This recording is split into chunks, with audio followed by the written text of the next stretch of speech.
Hello, അസ്സലാമു അലൈക്കും. ഇന്ന് ഞാൻ വന്നിട്ടുള്ളത് സ്നാക്സിൻ്റെ റെസിപ്പി ആയിട്ടൊന്നുമല്ല, നല്ലൊരു മധുരത്തിൻ്റെ റെസിപ്പി ആയിട്ടാണ്.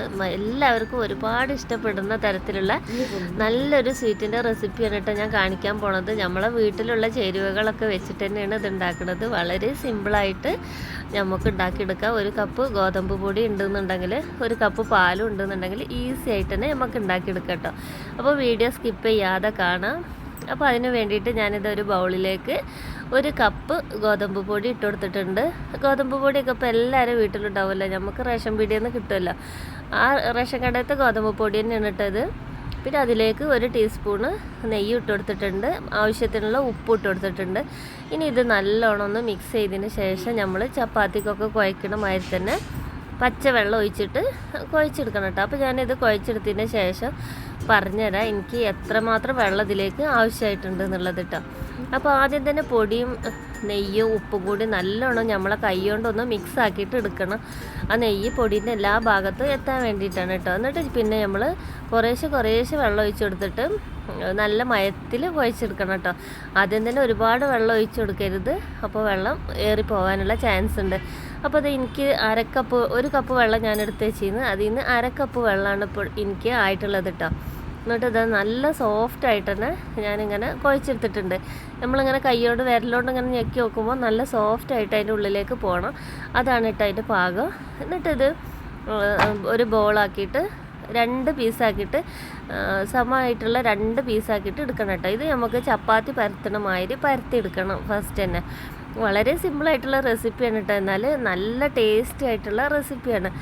നമ്മളിങ്ങനെ കുട്ടികൾ പായസമൊക്കെ ചോദിക്കുമ്പോൾ ചിലപ്പോൾ നമ്മളെ വീട്ടിൽ സേമിയ ഉണ്ടാവില്ല, അല്ലെങ്കിൽ അട ഉണ്ടാവില്ല, നമുക്ക് അതിക്ക് അത്യാവശ്യമായിട്ടുള്ള സാധനങ്ങളൊന്നും ഉണ്ടായിരിക്കില്ല ഒരു പായസം വെക്കാനുള്ള. അപ്പോൾ സിമ്പിളായിട്ട് കുട്ടികൾക്ക് ഇതേപോലെ ഉണ്ടാക്കി കൊടുത്തിട്ടുണ്ടെന്നുണ്ടെങ്കിൽ അവർക്കൊക്കെ ഭയങ്കര ഇഷ്ടമാവും ചെയ്യും.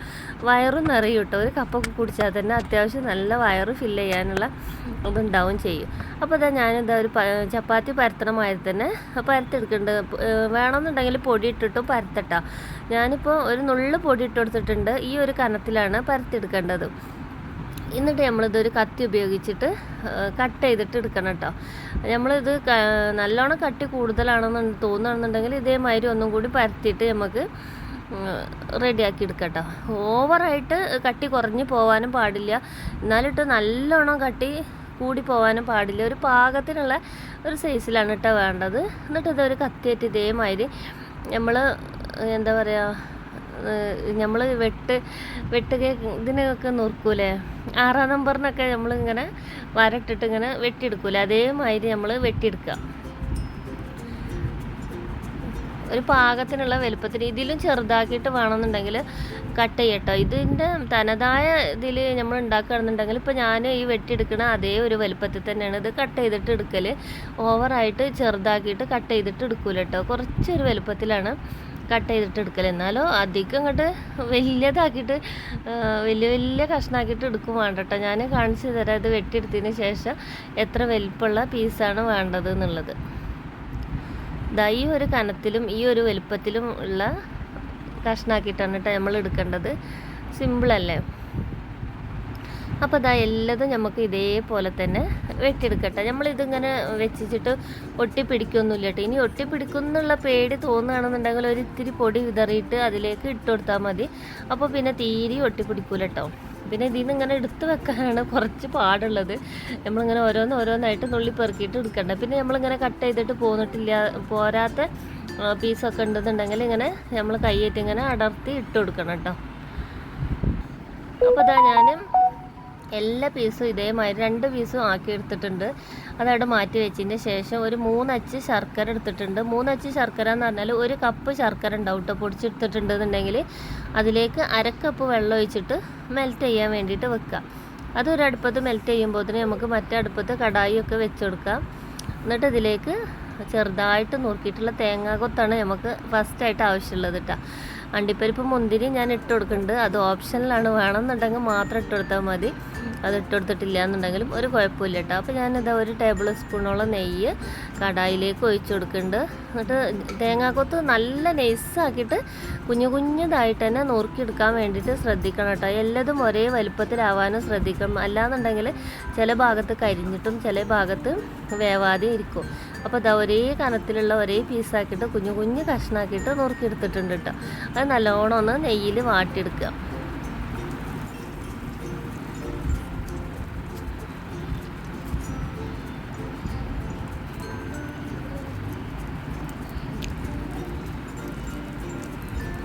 ഇതുപോലൊക്കെ ഒന്ന് കളറ് ചേഞ്ചായി വരുമ്പോൾ നമ്മളെ കയ്യിൽ അണ്ടിപ്പരിപ്പ് മുന്തിരി ഉണ്ടെന്നുണ്ടെങ്കിൽ ഇട്ട് കൊടുക്കുക. ഇട്ട് കൊടുത്തിട്ടുണ്ടെന്നുണ്ടെങ്കിൽ നല്ല ടേസ്റ്റാണ് കേട്ടോ.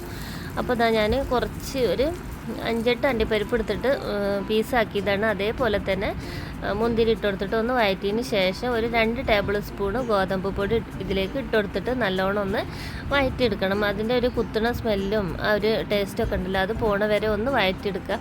നെയ്യിലിങ്ങനെ വറുക്കുമ്പോൾ തന്നെ നല്ലൊരു മണം വരും കേട്ടോ. നമ്മൾ മൂത്തൊരു മണം വരും. അപ്പോൾ നമ്മളിതിലേക്ക് 1 കപ്പ് പാൽ ഒഴിച്ച് കൊടുക്കുക. പശുമ്പാലാണ് ഒഴിച്ച് കൊടുത്തിരിക്കുന്നത്, തേങ്ങാപ്പാലല്ല കേട്ടോ. തേങ്ങാപ്പാൽ ഒഴിച്ച് കൊടുത്തിട്ടുണ്ടെങ്കിൽ ചിലപ്പം പിരിഞ്ഞ് പോകാനുള്ള ചാൻസ് ഉണ്ടാവും, അതുകൊണ്ട് പശുമ്പാലാണ് ഒഴിച്ച് കൊടുത്തിട്ടുള്ളത്. ഇതിനി പെട്ടെന്ന് തന്നെ തിക്കായിട്ട് വരും, ഒരുപാടൊന്നും നേരം വേണ്ട കേട്ടോ. നമ്മൾ കൈ എടുക്കാതെ ഇളക്കി കൊടുക്കണം, അല്ലാന്നുണ്ടെങ്കിൽ പെട്ടെന്ന് അത് കട്ട കുത്തിയിട്ട് നമുക്ക് ഇളക്കാൻ പറ്റാത്ത പോലെ ആയി വരും കേട്ടോ. അപ്പോൾ നമ്മളിത് ഫ്ലെയിം നല്ലോണം കുറച്ച് വെച്ചിട്ട് വേണം ഇത് ചെയ്തെടുക്കാൻ. ഈ ടൈമിലൊക്കെ കേട്ടോ ഫ്ലെയിം കൂട്ടി വെക്കരുത്, പെട്ടെന്ന് തന്നെ കരിഞ്ഞു പോവും, അടിക്ക് പിടിക്കുകയൊക്കെ ചെയ്യും. അപ്പോൾ നമ്മൾ ഫ്ലെയിം കുറച്ച് വെച്ചിട്ട് ഇതുപോലെ ആക്കിയെടുക്കുക. നല്ലോണം ഒന്ന് വഴറ്റി കഴിഞ്ഞതിൻ്റെ ശേഷം ഇതിലേക്ക് നമ്മൾ ഒരു 3 കപ്പ് വെള്ളം ഒഴിച്ച് കൊടുക്കണം കേട്ടോ. ഞാനിപ്പോൾ ഇതാ ഗോതമ്പ് മാവ് കുഴച്ചെടുത്തിട്ടുള്ള ബൗളിൽ തന്നെയാണ് വെള്ളം എടുത്തിട്ടുള്ളത്, അതുകൊണ്ടാണ് വെള്ളത്തിന് ഈ കളർ ഇട്ടത്. വെറും പച്ച വെള്ളം തന്നെയാണ് ഞാൻ ഒഴിച്ചു കൊടുത്തിട്ടുള്ളത്. ഇനി ഇത് പെട്ടെന്ന് തന്നെ നല്ലോണം ഒന്ന് മിക്സ് ആക്കിയിട്ട് എടുക്കണം കേട്ടോ. കട്ട കുത്താത്ത ഇതേമാതിരി ഒരു ബിസ്ക്കറ്റ് ഇളക്കി കൊടുത്താൽ മതി. അപ്പോൾ പിന്നെ കട്ട കുത്തൊന്നുമില്ല, നല്ലോണം മിക്സായി കിട്ടും കേട്ടോ. ഇനി ഇതൊന്ന് തിളച്ച് വരണം. നമുക്ക് തിളച്ച് വരുമ്പോഴാണ് നമ്മൾ നേരത്തെ മാറ്റി കട്ട് ചെയ്ത് വെച്ചിട്ടുള്ള ചപ്പാത്തിൻ്റെ കഷ്ണങ്ങൾ, ചപ്പാത്തിന്ന് തന്നെ പറയല്ലേ, നമ്മൾ ചപ്പാത്തിൻ്റെ മാവേറ്റ് കഷ്ണങ്ങളാക്കി എടുത്തതല്ല, അത് നമ്മൾക്ക് ഇതിലേക്ക് ഇട്ട് കൊടുത്തത്. ഞാൻ മൂടി വെച്ചിട്ടുണ്ട് കേട്ടോ. മൂടി വെച്ചെങ്കിൽ ഞാൻ ലോ ഫ്ലെയിമിലാണ് വെച്ച് കൊടുത്തിട്ടുള്ളത്. ഹൈ ഫ്ലെയിമിൽ വെച്ച് കൊടുത്തിട്ടുണ്ടെങ്കിൽ തിളച്ച് തൂവും. ഇടയ്ക്കിടയ്ക്ക് നമ്മളൊന്ന് നോക്കണം കേട്ടോ, ഇത് തിളക്കണുണ്ടോ ഇല്ലേ എന്നുള്ളത്. അല്ലാന്നുണ്ടെങ്കിൽ ഇത് നല്ലോണം തിളച്ച് തൂവാനുള്ള ചാൻസ് ഉണ്ട്. പാലല്ലേ, പെട്ടെന്ന് തന്നെ തിളച്ച് തൂവും. ഒന്നാമത് നമ്മളിത് മൂടി വെക്കാതെ നമ്മൾ ഇതിൻ്റെ അടുത്ത് തന്നെ നിൽക്കുന്നതാണ് കേട്ടോ നല്ലത്. അല്ലാന്നുണ്ടെങ്കിൽ ലോ ഫ്ലെയിമിൽ തന്നെ വെച്ച് കൊടുക്കുക. അപ്പോൾ ഇതാ ഞാൻ എല്ലാതും ഇതിലേക്ക് ഇട്ട് കൊടുക്കുന്നുണ്ട്. ഇട്ട് കൊടുക്കുമ്പോൾ തന്നെ ഞാൻ ഇടയ്ക്കിടയ്ക്ക് ഒന്ന് ഇളക്കിയും കൂടി കൊടുക്കുന്നുണ്ട് കേട്ടോ. ഒന്നും ഒട്ടിപ്പിടിക്കാതിരിക്കാൻ വേണ്ടിയിട്ടാണ് ഇതേപോലെ ഒന്ന് ഇളക്കിയെടുക്കുന്നത്. പിന്നെ ഇതാ എല്ലാതും ഞാൻ ഇട്ട് കൊടുത്തിട്ടുണ്ട്. ഇനി ഇത് 20 മിനിറ്റ് മീഡിയം ടു ലോ ഫ്ലെയിമിൽ വെച്ചിട്ട് നല്ലോണം ഒന്ന് വേവിച്ചെടുക്കണം. ചപ്പാത്തി നല്ലോണം ഒന്ന് വെന്ത് കിട്ടണം. അത്യാവശ്യം വേവുള്ള സാധനം തന്നെയാണ്, അതുകൊണ്ട് നമ്മൾ മീഡിയം ടു ലോ ഫ്ലെയിമിൽ തന്നെ വെക്കണം. ഫ്ലെയിം കൂട്ടിയിട്ട് ഒരിക്കലും വെക്കരുത്, തിളച്ച് തൂവിപ്പോവും. 20 മിനിറ്റ് തന്നെ വേണ്ടി വരും കേട്ടോ. അപ്പോൾ ഞാൻ ഇതിലേക്ക് 1 ടീസ്പൂൺ ഏലക്കായൻ്റെ പൊടി ഇട്ട് കൊടുത്തിട്ട് നല്ലോണം ഒന്ന് മിക്സ് ചെയ്തിട്ട് എടുക്കുന്നുണ്ട്. നമുക്ക് ഇതിലേക്ക് വാനില എസൻസ് വേണമെന്നുണ്ടെങ്കിൽ ഒഴിച്ചു കൊടുക്കുക. നമ്മൾ തനതായ രുചിയിലാണ് ഉണ്ടാക്കിയെടുക്കുന്നത്, പഴയ കാലത്ത് ഉണ്ടാക്കണ മാതിരി. അപ്പോൾ അതിൽ ഏലക്കായൻ്റെ പൊടിയാണ് ഇടല്. അന്നൊന്നും ഈ വാനില എസൻസ് ഒന്നും ഉണ്ടോ ഇല്ലയെന്ന് എനിക്കറിയില്ല കേട്ടോ, ഉണ്ടാവാൻ ചാൻസ് ഇല്ല, നമ്മളെ വല്യമ്മമാരൊക്കെ ഉണ്ടാക്കണത് വിഭവമല്ലേ. അപ്പോൾ പിന്നെ അതിലേക്ക് മധുരം ബാലൻസ് ചെയ്യാൻ വേണ്ടിയിട്ടുള്ള ഒരു നുള്ളു ഉപ്പും കൂടി ഇട്ട് കൊടുത്തിട്ടുണ്ട്. ഇത് 20 മിനിറ്റ് കഴിഞ്ഞ് വന്നതിൻ്റെ ശേഷമാണ് കേട്ടോ. അപ്പോൾ ഇനി ഞാനിതിലേക്ക് നമ്മൾ നേരത്തെ ആക്കി വെച്ചിട്ടുള്ള ശർക്കരപ്പാനി ഒഴിച്ചു കൊടുക്കുന്നുണ്ട് കേട്ടോ. ഒരു അരിപ്പ വെച്ചിട്ടാണ് ഒഴിച്ചു കൊടുക്കുന്നത്. എന്തെങ്കിലും കരടുണ്ടെന്നുണ്ടെങ്കിൽ നമ്മൾക്ക് ഇതിൽ പെടാതിരിക്കാൻ വേണ്ടിയിട്ട് എല്ലാവരും ശ്രദ്ധിക്കുക. ശർക്കരയിലൊക്കെ ഒരുപാട് കച്ചറകളുണ്ടാവും കേട്ടോ. കച്ചറകളില്ലാത്ത ശർക്കര ഉണ്ടെന്ന് പറയുന്നുണ്ടെങ്കിലും നമ്മളൊരു സേഫ്റ്റിക്ക് വേണ്ടിയിട്ട് അതൊന്ന് അരിച്ച് ഒഴിക്കണത് തന്നെയാണ് നല്ലത്.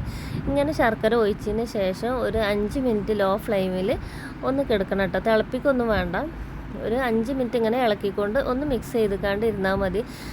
ഇത് അടിയിൽ പിടിക്കാനും ചാൻസ് ഉണ്ടാവും. നമ്മളിത് നല്ലോണം കുറുകി വന്നിട്ടുണ്ടെന്നുണ്ടെങ്കിൽ ഇത് ചൂടാറിയതിൻ്റെ ശേഷം ഒന്നും കൂടി ഇത് തിക്കായിട്ട് വരും കേട്ടോ.